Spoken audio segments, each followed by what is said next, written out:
Star Trek is profitable for Paramount. It's made $2.6 billion since the start of 2020, apparently. Or has it? Welcome to the Tachyon Pulse podcast, part of the Sci-Trek family. Our tachyon pulse has been unable to completely penetrate the anomaly.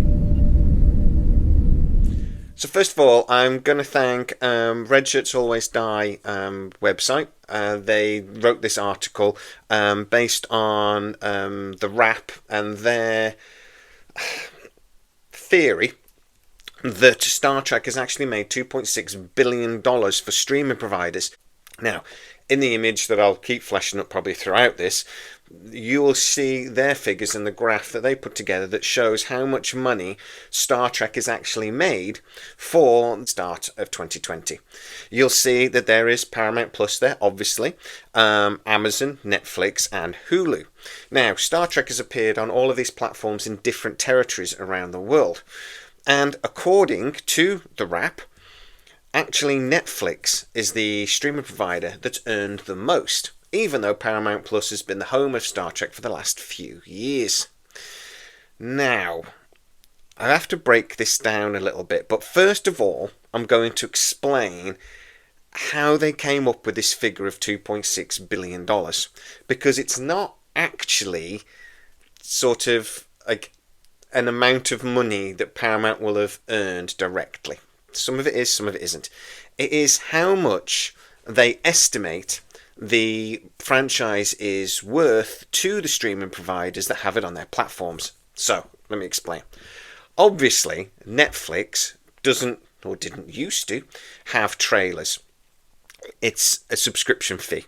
So, Netflix get the same amount of money regardless of who watches what show. They just get their subscription fee. Except for now they get adverts as well, but we're going to ignore that for the moment. So it's hard to then judge what a show is actually worth to Netflix, because traditionally a TV show would appear on its network, they would sell advertising, that advertising would be the revenue, and then you would sell it to affiliates, you'd sell it around the world, and you would get income from that. So other companies, other TV channels, etc. around the world would hopefully pay you to show your TV show. So you actually had a direct income from the show.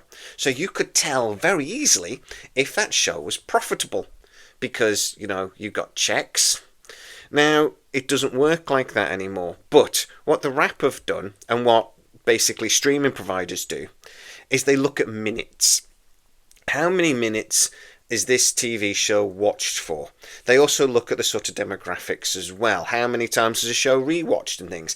And they come up with a formula. And that formula basically gives them a monetary value for how valuable that show is worth to the provider. There's an element of guesswork. There's an element of art rather than actual just, like getting money. But it is a sort of company standard now. So, $2.6 billion in just over 4 years. Not bad. But is that actually profitable for Paramount? Well, as I said, Netflix were the biggest winner. They seem to be the company that earned the most from Star Trek. I'm going to come back to that in a minute, because what Star Trek is that's earning the money? I will say, though, that there has been a steady increase in the value. It seemed to be about $100 million a year that it was generating on the streaming platforms back in 2020. That has steadily increased to $220 million now. Obviously, that's a good thing. People are watching more and more Star Trek. Yay! There is obviously a lot more Star Trek now than there was back at the start of 2020. We pretty much have only had the first 2 seasons of Discovery by that point. So, there's been more Star Trek, more people have watched it. Good. How much money did Paramount actually spend? Well, I'm estimating here. I'm lowballing the budgets at $8 million, even though even they admit it was more like $8 to $9 million for most of these. I'm told actually, on average, Picard was more like 10, and Disco touches $10 to $11 million regularly as well. But we'll go with a low ball because it'll make it a bit easier. We've had 3 seasons of Disco since 2020, 3 seasons of Strange New Worlds. I'm only going to count 2 though, because obviously the 3rd season's not come out yet. So even though they've spent the money, they haven't had the reward from it, so we won't include that. Just the 2 seasons of Strange New Worlds and 3 seasons of Picard. That equates to roughly 80 episodes of Star Trek, so that would roughly equate to $640 million.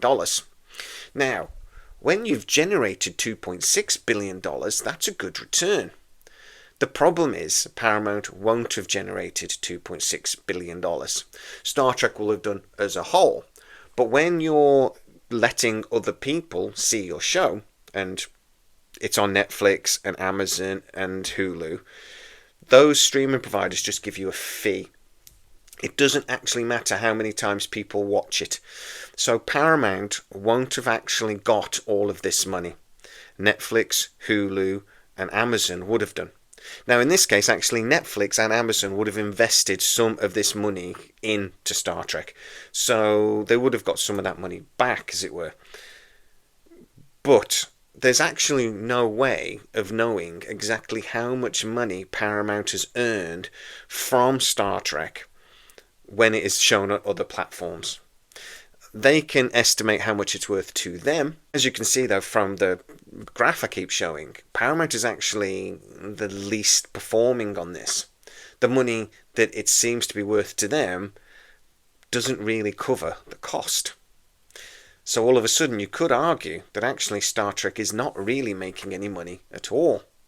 Only Paramount can really give that answer, but the math doesn't seem to work in its favour. But I have another question. If Netflix is the highest grosser, you have to wonder, what Trek are people actually watching? Now, until quite recently, Netflix, here in the UK, and I'm sure other places in other territories around the world, had TNG, Voyager, Deep Space Nine, and Enterprise. It had the first couple of seasons of Discovery, but it never had anything else. So if Netflix is the highest grosser for Star Trek, that tends to suggest that people aren't really watching the new Trek in the numbers to generate this money. It's actually the old Trek that's generating a lot of this income. Now, again, these figures haven't been broken down by series or anything, so we can't be sure. But as we say, if it's Netflix that are making the most money, and the main thing that Netflix has shown is the classic Trek, then that does tend to suggest that maybe people are watching Discovery, but then they're going back to watch The Next Generation, Deep Space Nine, Voyager, Enterprise. I tell you what, I've done it. A new movie comes out, I go back and watch a bunch of old DS9 episodes.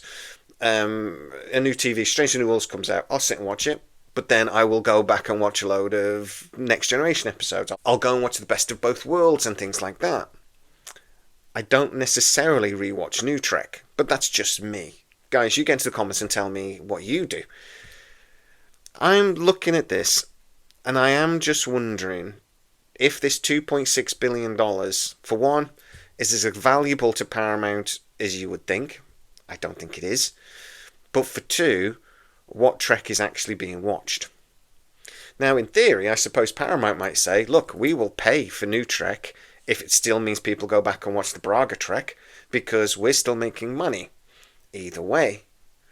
But you just wonder about the long-term longevity of Star Trek with these sort of figures, when you realise that actually $2.6 billion is not $2.6 billion in Paramount's pocket, for one, but for two, it's actually maybe not the new Trek that you're spending $640 million minimum on to produce over that 4 years that's actually generating the income.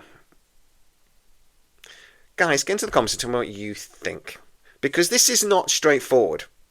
This is areas of grey, and we are trying to unpick this, and we are trying to figure out the bigger picture. What I'm saying is the $2.6 billion seems really good on the surface, but when you sort of scratch away at it a bit, maybe it isn't. I'd love to know what you think. Get into the comments. If you are new to the channel, don't forget to like, subscribe, hit that bell notification. It really helps us out and you'll never miss any of our new videos. Also, you can go to patreon.com/scitrek, where most of our new videos do premiere first, and you get to see them without the adverts. As always, please stay safe, and I'll see you next time.